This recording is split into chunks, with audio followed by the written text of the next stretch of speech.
लोकसभा अध्यक्ष पद को लेकर नामांकन का आज आखिरी दिन है। एनडीए दोपहर 12 बजे तक अपने कैंडिडेट का ऐलान करेंगे। हमारे साथ निर्दलीय सांसद पप्पू यादव जी हैं। पप्पू जी, पहले तो आपको बहुत बहुत बधाई इतिहास रचने के लिए।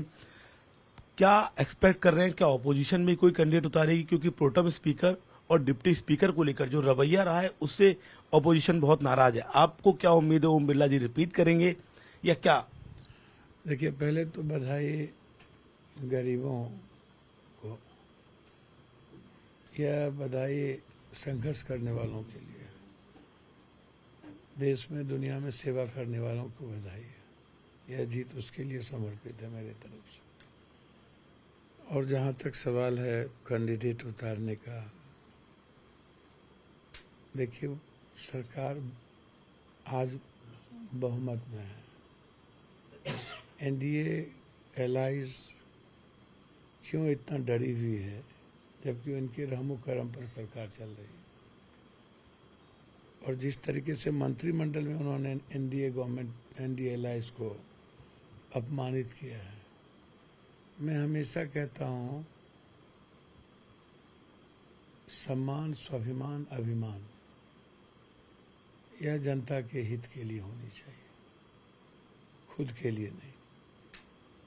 अपने प्रदेश और देश के लिए होना चाहिए, अपने क्षेत्र के लिए होना चाहिए। जैसे मैं हमेशा कहता हूँ, सम्मान, स्वाभिमान, अभिमान पूर्णिया का, बिहार का, सीमांचल का, मिथिला का, उस पर कोई कंप्रोमाइज मैं नहीं करता। तो जो लोग आज मनमानी कर रहे हैं स्पीकर को लेकर या जिन मुद्दों को लेकर, मुझे लगता है कि अपने एलाइज को भी ये लोग सीबीआई, ईडी, ये लोग से चीज़ों से वो डराते हैं, कहीं न कहीं ब्लैकमेलिंग करते हैं। तो इसीलिए मैं चाहूँगा कि स्पीकर कोई भी हो, निष्पक्ष हो, रबर स्टाम्प ना हो,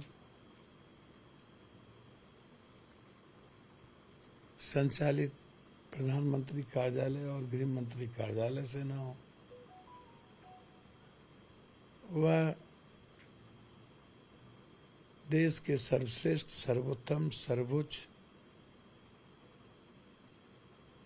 चेयर के जो भी हकदार हों, वह सच्चाई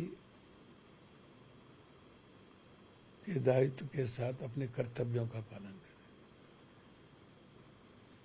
वह न सत्ता पक्ष हो न विपक्ष हो, जो नियमावली कहता है और संविधान कहता है उसको फॉलो करें। सर, आज इमरजेंसी को 50 साल पूरे हुए। भारतीय जनता पार्टी ये कह रही है लगातार कि आप लोग संविधान की कॉपी, विपक्ष संविधान की कॉपी लेकर आता है कि संविधान बचाओ, लेकिन जिन लोगों ने संविधान की हत्या की वो कैसे इसकी बात करें? देखिए, मैं तो भारतीय जनता पार्टी से कहूँगा कि अब आप भी सत्ता में 11 साल में आपको होने चला, 6 साल पहले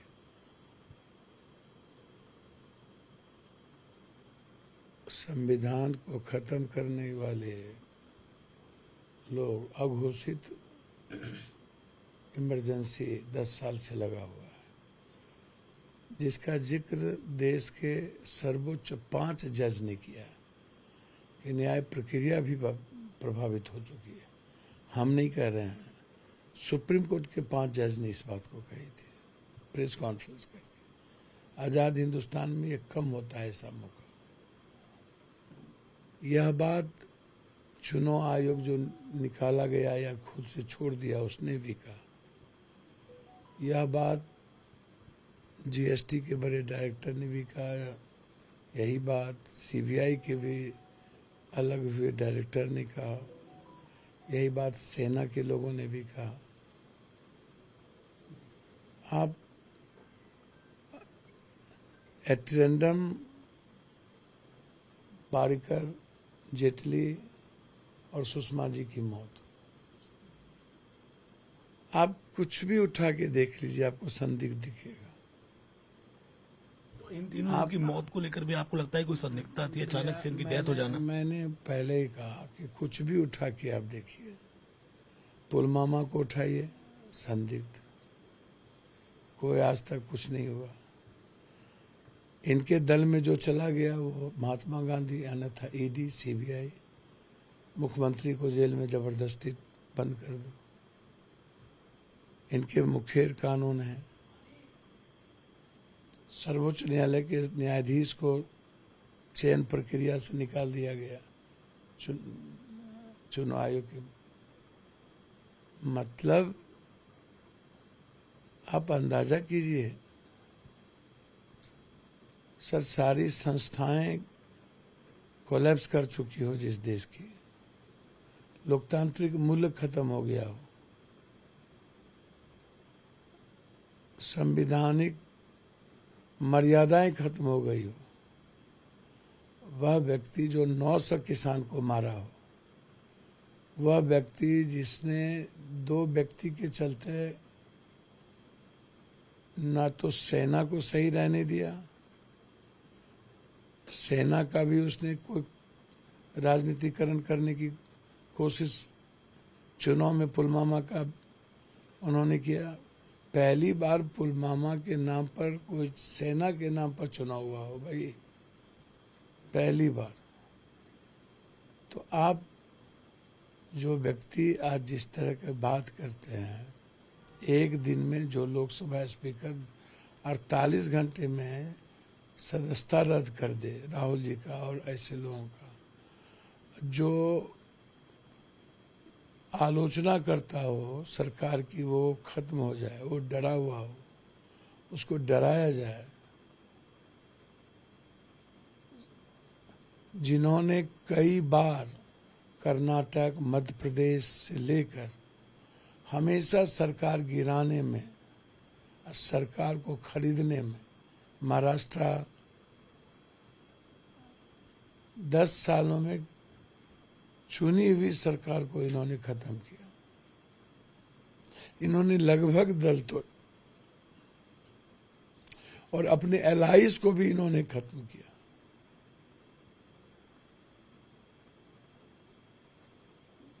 सामाजिक आधार पर किसान से लेकर युवाओं तक के जुबान को रोक दिया। 10 सालों में इन्होंने रोजगार पर बात नहीं की, और रोजगार पर बात करने वाले लोगों को इन्होंने गोली का निशाना बनाया, लाठी का निशाना बनाया। वो आदमी यदि सिर्फ कांग्रेस चालीसा पढ़ते रहे और देश चालीसा, संविधान चालीसा ना पढ़े, जो गांधी और अंबेडकर की मूर्ति 4 तारीख के पहले 3 उठा करके पीछे रख दे, वो किस संविधान की बात करता है? जो गांधी के बारे में यह कहता हो कि 14 हम आए तब जाना हो। अंबेडकर की स्तुति इन्हें पसंद नहीं है कभी।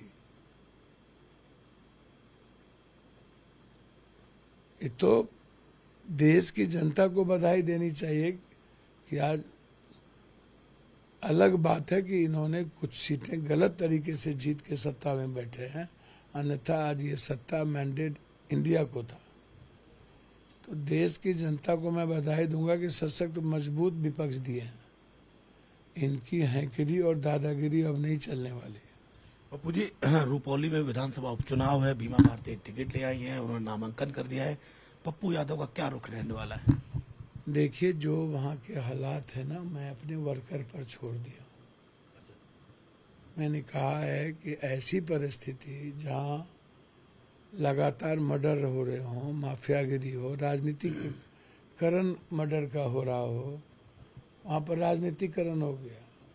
जिस मरवारी कह रहे हैं नीतीश कुमार जी से मैं छोड़ दूं, हम लोग भाग जाएं, एक बड़ा व्यापारी आप मेरे मर्डर को पॉलिटिकलाइज कर दिए हैं, उसमें इन्वॉल्व है सत्ता के वर्कर लोग।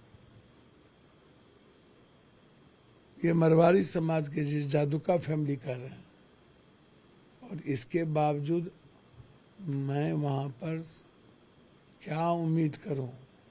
मैं तो सिर्फ इतना जनता से कहूंगा कि गलत आदमी को वोट मत दीजिए। मैं मौन हूं। न तो मुझे कोई लालू यादव जी या ना कोई तेजस्वी जी, ना कांग्रेस से किसी ने हमें कहा कि आप मेरे गठबंधन की मदद करिए। और कांग्रेस तो वहाँ है ही नहीं, सीपीआई वहाँ थी तो मैं स्टैंड था कि सीपीआई के साथ खड़ा रहूंगा, मदद करूंगा। लेकिन वर्तमान समय में मैं बहुत ज़्यादा असमंजस हूँ और मैंने जनता के विवेक और अपने वर्कर को कहा है कि गलत आदमी के साथ खड़े मत होइए और अपने विवेक पर वोट दीजिए। तो आप किसी का सपोर्ट या विरोध नहीं करेंगे? नहीं, मैं गलत आदमी का विरोध हूँ। गलत आदमी को नहीं आना चाहिए, लेकिन जनता के अधिकार पर, उसके स्वविवेक पर मैंने छोड़ दिया है। जो निर्णय ले, लेकिन मैं अंतिम निर्णय 72 घंटे के बाद लूंगा कि वर्कर की दिशा और दशा क्या होगी। बहुत धन्यवाद सर हमसे बात करने के लिए। सहयोगी प्रकाश के साथ शिवम प्रताप सिंह, नेटवर्क 18 दिल्ली।